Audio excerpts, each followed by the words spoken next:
What if Marvel has been distracting us this entire time? Everyone's been arguing about Sadie Sink, the new suit, and whether this movie is just another Spider-Man sequel. But according to Tom Holland himself, we haven't even seen the real villain yet. And if that's true, then every teaser, every TV spot, and every frame they've released might be hiding something much bigger. Because the more footage Marvel reveals, the more it feels like Brand New Day isn't just about Spider-Man fighting criminals, it's about Peter Parker slowly becoming someone the world has never seen before. Let's break it all down. One of the biggest surprises from the latest TV spots isn't a villain, it's Peter himself. For the first time in years, Marvel is bringing back something fans have desperately missed: your friendly neighborhood Spider-Man. Instead of jumping straight into world-ending disasters, Peter is back saving ordinary people. One of the standout moments shows him risking everything to rescue a young child during a massive vehicle chase. What's interesting is that Peter completely ignores the larger battle for a moment. The mission isn't stopping the tank, it's saving one innocent life. And honestly, that's who Spider-Man has always been. Not the biggest hero in the room, just the first person willing to help. That classic street-level energy has been missing ever since the multiverse saga took over. Even No Way Home originally had more neighborhood rescue scenes before many of them were cut. Now it looks like Marvel is finally bringing that side of Peter back. If the movie keeps adding moments like these throughout the story, this could end up being the most grounded Spider-Man film Tom Holland has ever made. But while Peter is becoming the hero people love again, another story seems to be unfolding beneath the surface.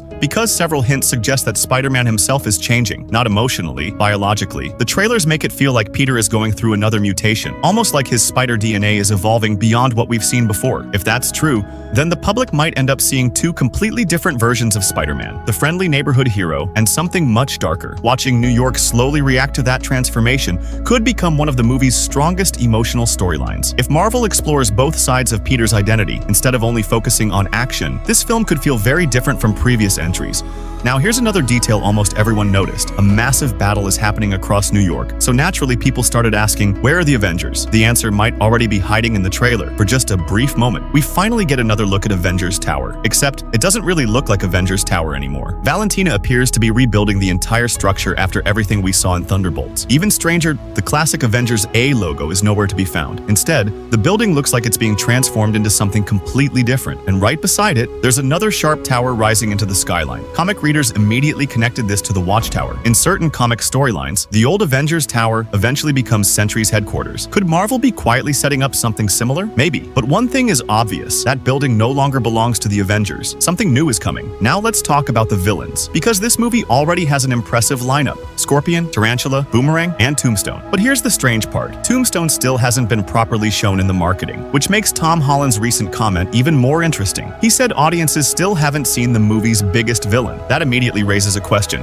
If Tombstone hasn't really appeared yet, could he actually be the mastermind behind everything? Or is Marvel hiding someone even bigger? That also brings us back to Sadie Sink. Many fans immediately assume she's playing Jean Grey. But if Tom Holland is telling the truth, then Sadie's character probably isn't the main threat. She could be playing an entirely different role, maybe even an ally. Some theories suggest she's connected to advanced genetic research, which could explain Spider-Man's mysterious mutation. Others believe she's linked to an entirely different storyline Marvel hasn't revealed yet. Right now, nothing is confirmed, but it's becoming increasingly clear. Marvel wants everyone looking in one direction, while the real surprise stays hidden somewhere else. But the mystery doesn't stop there, because another unexpected character may have quietly entered the picture: Ramrod. He's far from an A-list Spider-Man villain. In fact, most casual fans probably don't even recognize the name, yet one shot in the trailer recreates one of his comic book covers almost perfectly. That's not an accident. Marvel clearly wants comic readers to notice it. In the comics, Ramrod survives a devastating accident before receiving powerful cybernetic enhancements. Those upgrades completely transform him into a dangerous weapon, and that's where things get interesting. Because he isn't the only enhanced villain in this movie. Scorpion's armor has clearly been upgraded. Boomerang appears to be using advanced tech. Even several background criminals seem equipped with unusually sophisticated gear. So here's the obvious question: who's supplying all of it? There's no way all these villains suddenly found military-grade technology on their own. Someone is funding them, someone is building these weapons, and someone is preparing an army. That theory becomes even stronger when you look at Scorpion. The newest footage confirms he'll fight Spider-Man twice. The first battle happens during the snowy action sequence that appeared briefly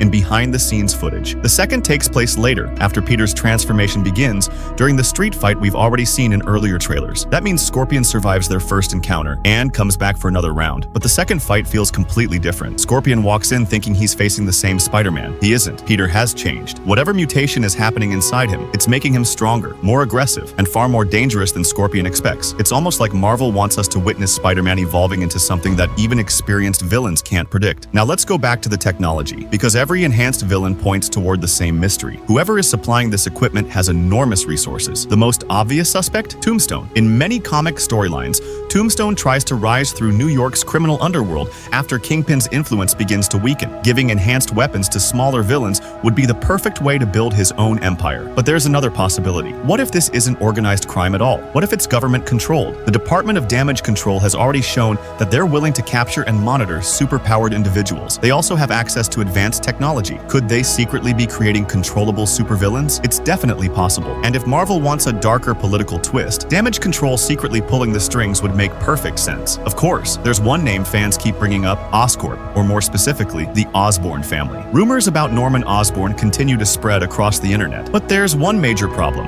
Oscorp doesn't officially exist in the MCU, at least not yet. Introducing Norman overnight would feel rushed. That's why another possibility seems more believable. Instead of Norman, Marvel could introduce Harry Osborn first, or reveal that Oscorp has been operating somewhere outside New York before finally expanding into the city. That would naturally establish the company without repeating the same Green Goblin story we've already seen in No Way Home. Either way, someone powerful is clearly standing behind these villains, and Marvel is doing everything possible to keep that identity hidden. The newest footage also reminds us that Peter is becoming more than just a superhero. He's becoming a symbol. One scene shows him interacting with children in a simple community event. It's a small moment, but it says a lot. Instead of focusing only on spectacular battles, Marvel is showing Spider-Man inspiring ordinary people again. It even brings back memories of those educational Captain America videos from Homecoming. Except now, Peter is becoming the role model, the neighborhood hero, the person kids actually look up to. That emotional connection has always been one of Spider-Man's greatest strengths, and bringing it back might be exactly what this franchise needed. Then comes another fascinating detail. During a medical sequence, someone attempts to inject Peter with a needle, but instead of piercing his skin, the needle bends. That immediately caught everyone's attention. Spider-Man has always been durable, but not invincible.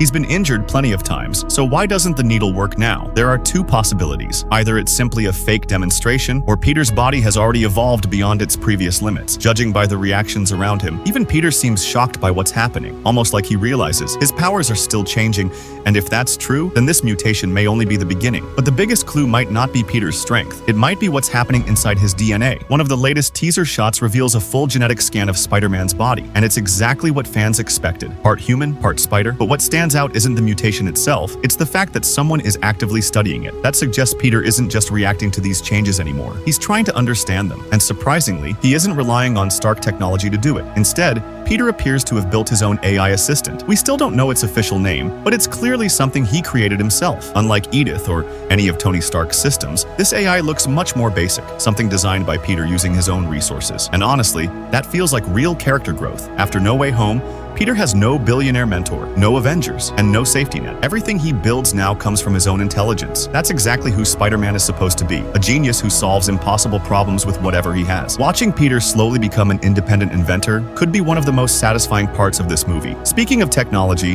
another hidden detail connects directly to Bruce Banner. The trailers briefly show gamma inhibitor equipment, and longtime Marvel fans immediately recognize the design. Those inhibitors appear to use Stark Industries technology. That's actually consistent with MCU history.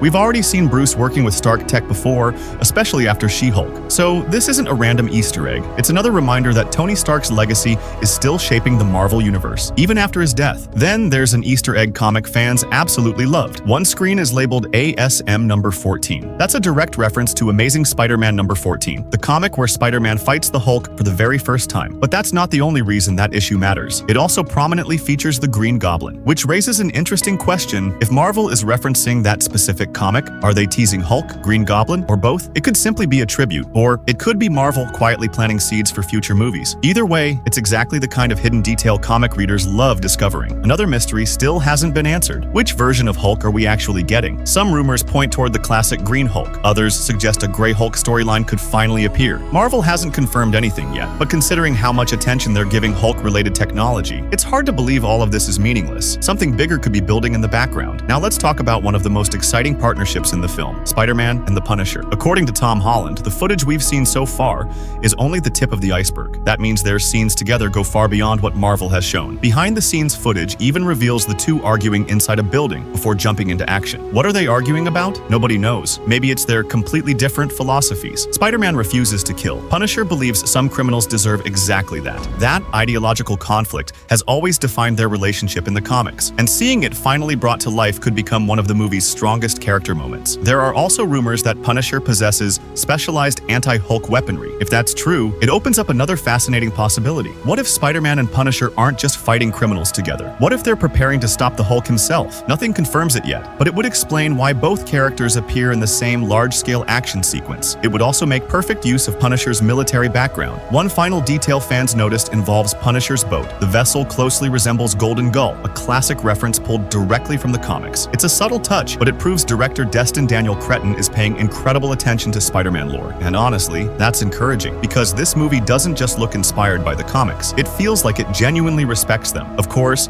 comic accuracy alone doesn't guarantee a great film. We've seen faithful adaptations struggle before because the story itself couldn't deliver. So ultimately, everything depends on the execution. If Marvel successfully balances emotional storytelling, street-level heroics, Peter's mysterious mutation, the hidden mastermind, and this massive lineup of villains, Spider-Man, Brand New Day could become one of the most unique Spider-Man films ever made. But until opening night, all we have are clues. And right now, those clues are pointing towards something much darker than anyone expected. So here's the question. Who do you think is really pulling the strings behind every villain in this movie? Is it Tombstone, Damage Control, Oscorp, or is Marvel hiding someone none of us have guessed yet? Drop your best theory in the comments. If you're obsessed with Spider-Man lore, hidden details, and Marvel theories, make sure you're subscribed, because we're breaking down every secret this movie has to offer. Until next time, keep questioning everything.